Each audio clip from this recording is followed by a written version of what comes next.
Thank you everyone for coming.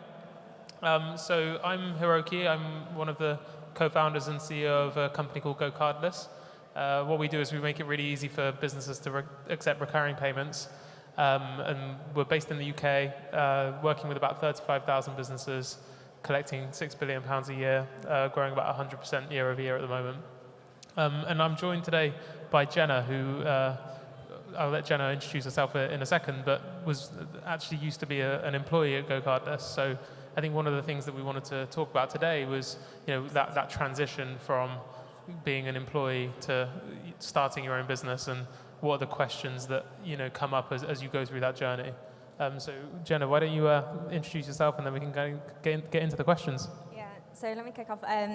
So I'm Jenna. I'm the CEO of a company called Shipamax. We help companies in the bulk shipping space, which most people don't know exists. Ships that carry grain, coal, iron ore. And yeah, as Hiroki mentioned, we're kind of very early stage. Now very curious looking at everything GoCardless is doing, because I think since I left, it's made quite a big transition into a lot of people. So kind of let's kick off. We last spoke quite some months ago when I was having some employee problems. Yep, sounds familiar. And we'd kind of made that traditional mistake of hiring, let's say, someone who was quite exceptional, but was taking up a lot of my time personally, managing them, and they're probably having a net negative impact on that team. So I guess the question is, how do you handle it when you've made that mistake? Yeah, so I think that it is one of those mistakes that seems to be unavoidable. We've definitely made that mistake many times before, and I think that what I've found is that there's kind of two patterns of when you have people that are exceptional in many ways becoming actually a sort of a net negative impact on the team. So the first is when the team member effectively creates dysfunction. Yep. So I think that the example that I think that we were talking about in your case, and I've seen a bunch of times before, is where you have an employee that kind of can't commit to decisions that are made and is so hell-bent on being right, and often is right, but can't go along with the decisions that you make, and that kind of dysfunction can really create a lot of tension and issues. And then the second is, as the company scales, people that were great at one stage not necessarily being the right fit for the next stage. Yeah. And that can also create issues as well. Yeah. So those are the two types I've seen. But I think that one of the things I've definitely noticed is that it always seems like it's going to be worse than it is to actually make the change and either get someone to leave or make them really change their behavior. Yeah, so I guess kind of picking up on that, have you got, you've hired someone, it's not worked out, you need to let them go. How do you kind of handle that without demotivating the rest of that team? Yeah, well, I think the thing I've always been surprised about is that when you kind of make those changes, you think it's going to be really negative and a really horrible experience, but typically the team are a lot more in tune with these things than you are, right? So I've generally found that when that kind of thing happens, the team are kind of already aware, and they're kind of happy that it's happening, because it means that you can focus on the thing that matters, which is building the next stage of your business. That makes sense. And kind of going back, any tips on how you can actually avoid making those hires in the first place? I'm not sure your mic's working. My mic's gone. Hello? Oh, no, it's back. So yeah, how do we avoid that happening in the first place?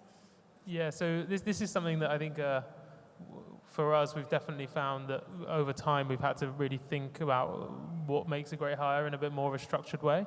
Yeah. So I think early on, you can go with your own gut a lot more, and especially as you're hiring everyone yourself, you may not have a super structured or formalized way of assessing people, but you kind of get a good sense of what good looks like.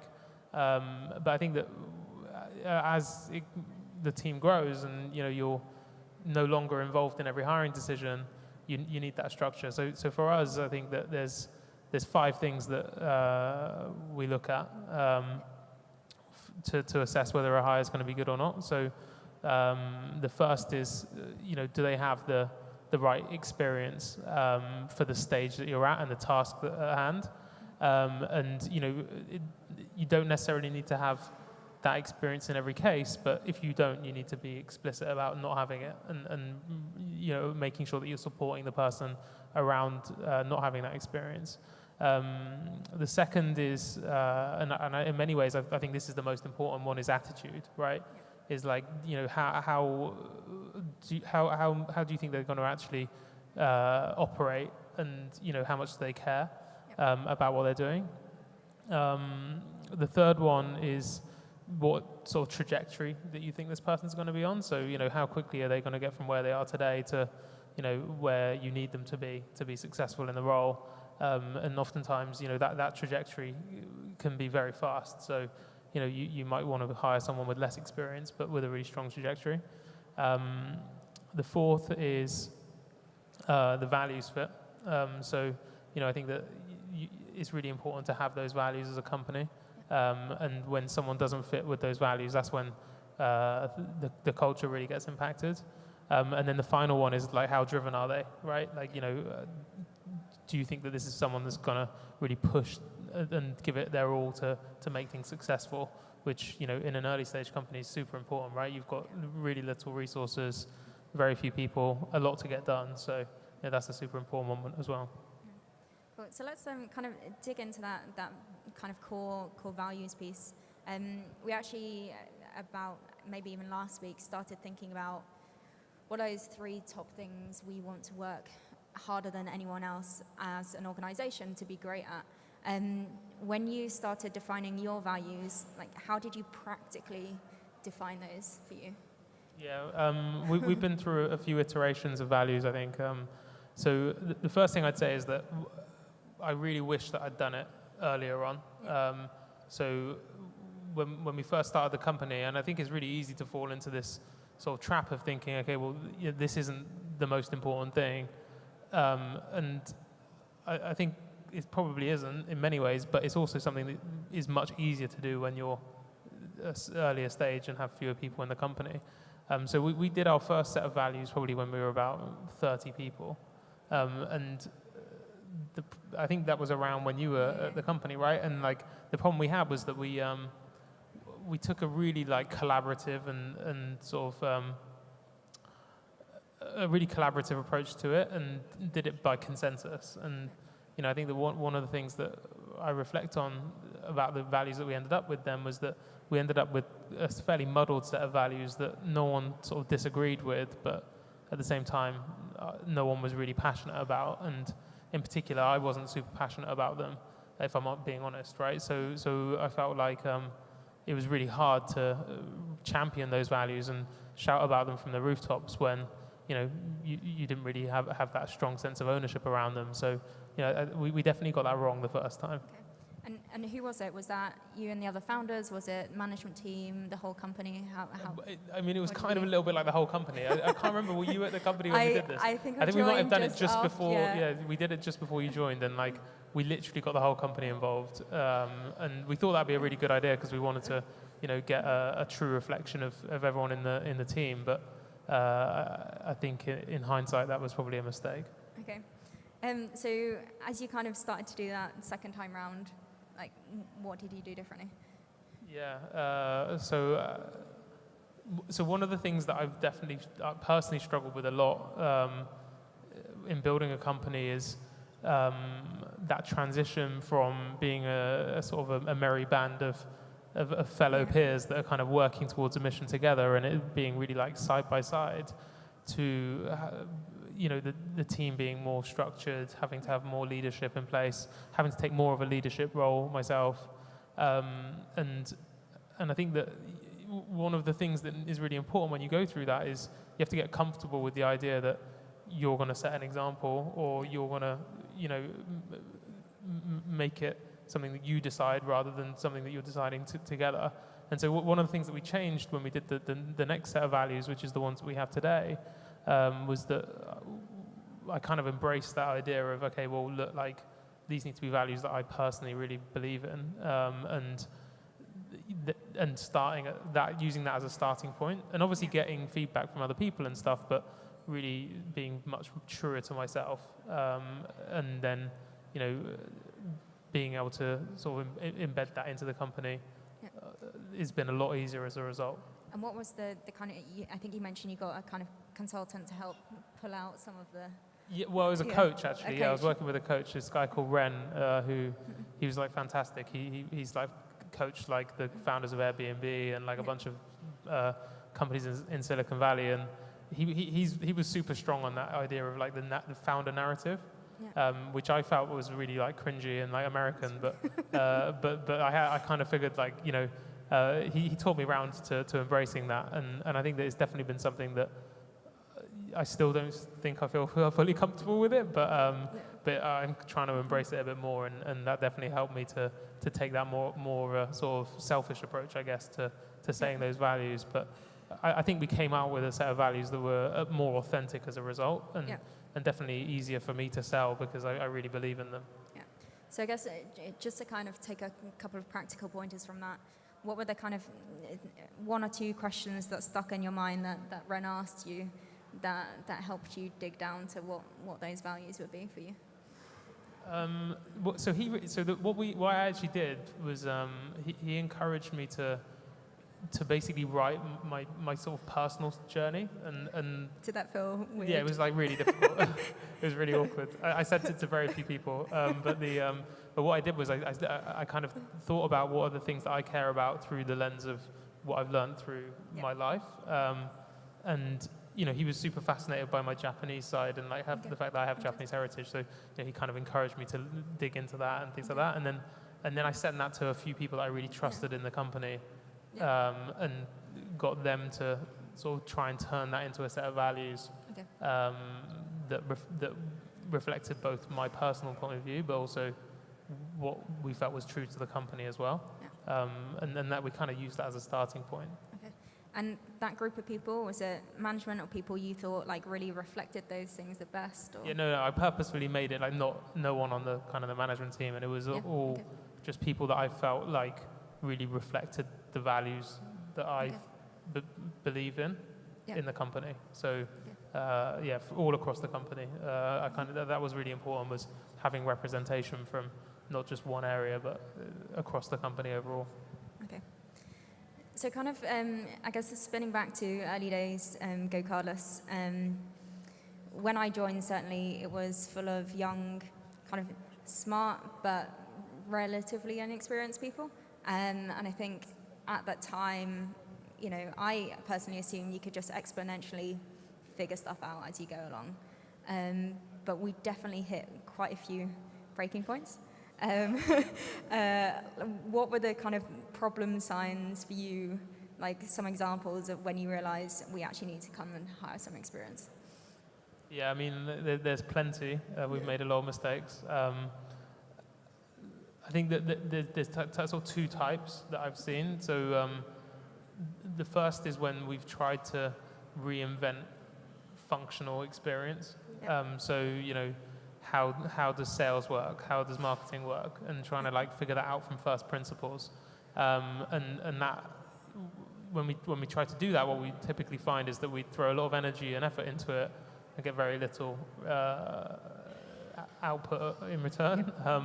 And then I think the second type is more the kind of the scaling experience. And we definitely have had teams where we had the kind of relatively inexperienced leadership in place, and as a result you'd kind of cap out at a certain stage. So for example, for a while, product development, we couldn't hire more than like 25 people. It seemed like every time we got to 30 we'd lose a few, and then we'd get back down to 20, and then then we'd kind of bandy around about then, and that was super frustrating because there's all these things that we wanted to do as we were scaling the company, and we were only really able to do one thing at once. And so I think that's the other type of experience that we've started to bring in now, especially is more experience of having gone through that scaling journey. And what was kind of missing, or what have you seen since you've made those hires that you've seen kind of really step up? What have been the core things that you look for? So that's something I've been thinking about recently. I think the thing that I really noticed the difference between is two things. So one is their ability to team build. So, we hired a guy at the beginning of last year to lead our product development team, and within a year he'd built that team from like 25 people to about 100, and so we hired like more engineers in a year than we had in basically the whole history of the company. And so I think that that kind of team building element is really key. And then the other is being able to take really ambiguous problems and create a huge amount of structure to deliver solutions around them. That's the other thing that I think I've really noticed amongst those more experienced operators, is that they're really good at that. Yeah. And if you would kind of go back again, when is it that you think for each of those kind of core hires would you have looked to kind of slot them in the company? Are there rules you should follow? I'm not sure I've like noticed hard and fast rules for that. Yeah. Like I think that I think broadly it probably falls into like two kind of categories, right? One is like when you've hit like product market fit and you're trying to accelerate functionally. That's probably when you need to start getting in that kind of more functional experience. So hiring in marketers that have done that before, or salespeople that have sold before. And then the other is like when you're really trying to scale the team, right? And build the team quickly. I think that the important point is to get that balance between still having young, hungry, sort of somewhat naive, but in a good way, people, and matching them up with people with a lot of experience. And if you have too much of one or too much of the other, I think that's where the problems come. So, I think it's about finding the balance at every stage, rather than necessarily being like hard and fast rules. Yeah. And would you want to kind of mimic that balance as well in your management team, having a bit of a mix of both, or kind of experience only? What's been the best kind of mix for you? Yeah, I mean, I think that's something that evolves over time, and hard to say, because you don't get to A/B test it much. But I think that in the leadership team, you generally probably need to skew more towards experience, though, especially as you get in. Once the team crosses about maybe 100 people, then it becomes more and more important, I think, because some of those scaling challenges become quite common across every function. Interesting. And I guess actually an interesting point, kind of who is it, I guess you're kind of first-time founder, even though it probably doesn't feel like it now, who do you lean on for that kind of support and how to tell you how to do your job? I talk a lot to my co-founders, so they're no longer in the business, but I still talk to them a lot. So I think that there's an element of like peer kind of, and then actually the other thing I'd say is one of the good things about hiring people that have gone through that scaling journey is that they have a lot more experience than you, right? So actually I feel like I learn more from the people I'm meant to manage now than they probably learn from me, right? So I think that's the other area that I get a lot of support from is the exec team that I've hired. Yep. Cool. So kind of moving a bit on to kind of transparency, and it kind of ties in a bit with the kind of culture and values you were talking about. A lot of people say they would like to have fully transparent organizations, but as a startup, you're going through a kind of a big and a bumpy journey. Where do you kind of draw the line on how much you're sharing, and how does that change as you're growing the company?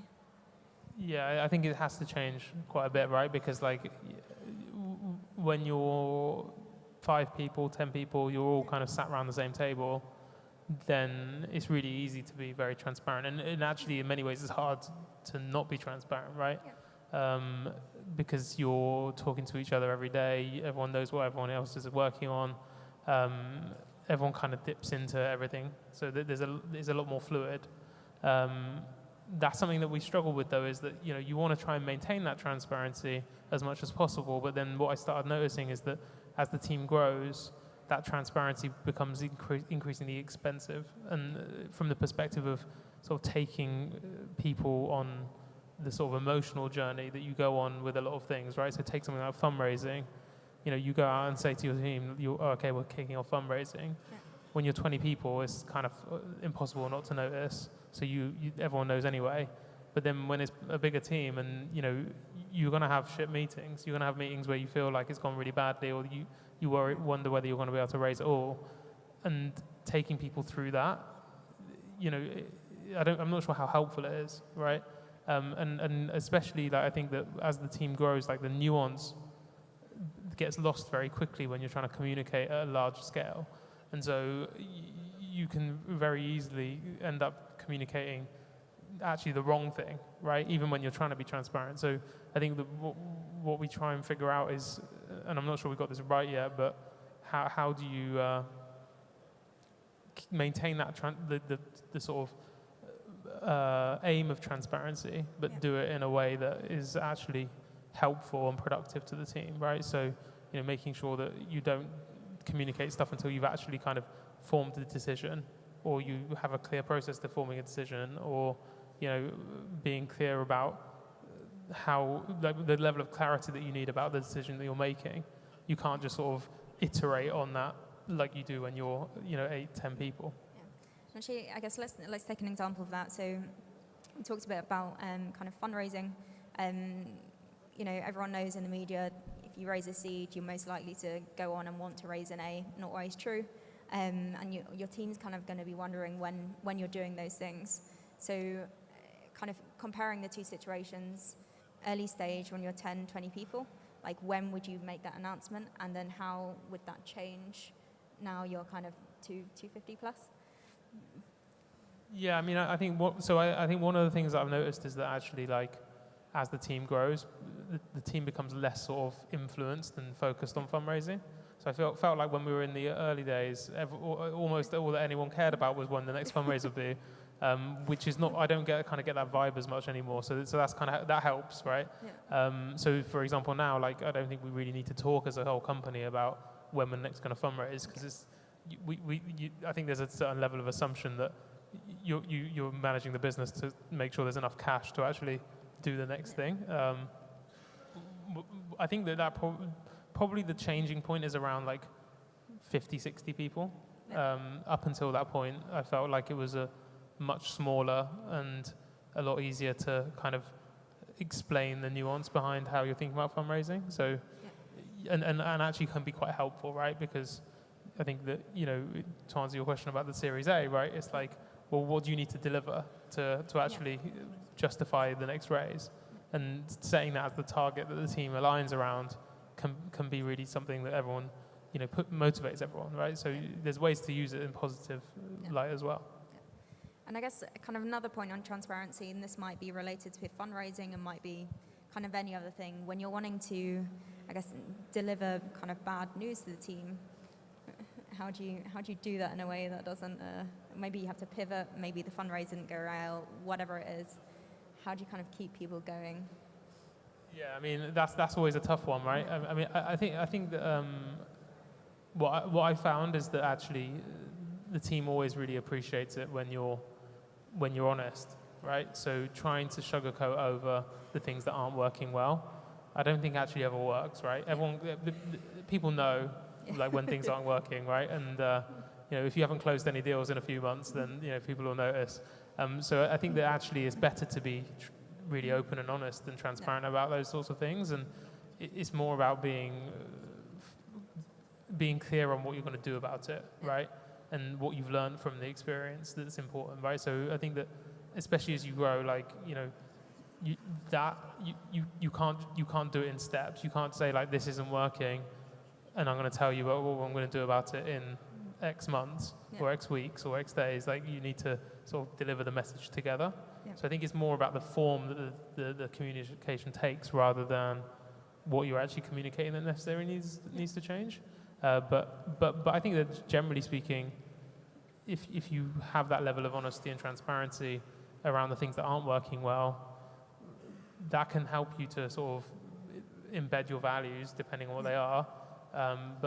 And also, I think I don't think it's really telling the team anything they don't know already anyway. So it can actually be something that makes people feel more comfortable. Yeah, makes sense. Okay, so kind of turning to the kind of the last one. this is really all about focus. So I think when you get started out in a new company, it's very exciting. You have a kind of blank slate, and you see how many things were maybe done not as you would have liked before, but there's a kind of opportunity cost of redesigning those. So how many things can you really focus on redesigning from scratch? Yeah, that's one of those things that's actually really interesting, because you'd think that the answer would be like the bigger you get, the more you can focus on. But I'm not sure that's true. And I think, so we definitely made a lot of mistakes early on this, right? So like when we were first starting, we thought like we could reinvent everything. We thought that everything that everyone else had done before us was stupid. And it turned out actually we were stupid. And so we rebuilt our own expense management system. We like built our own phone system. And these were all things that were like, really great in the sense that it was just like born out of passion and people just wanting to do as much as they could to make the company successful. So, on the one hand, it's kind of tricky because you want to celebrate that. But I think that what we found was that over time, there's a reason why expense management is a whole company. There's a reason why building a phone system is a whole company. And I think we kind of underestimated the cost of doing those things in the first place. And sort of overestimated the cost of getting them in from externally. But also, I think that what we didn't realize at all was like the maintenance cost, right? That's the issue. And so I think that initially we basically had this mindset of we are literally going to reinvent everything. And over time, I think that what I've at least come to the conclusion of is like, actually you need to be very, very choosy about the things that you're going to reinvent from scratch. And they generally should be things that are going to benefit your customers, right? So how are you going to reinvent the product or the operations in such a way that you can deliver something to the customer that they can't get anywhere else?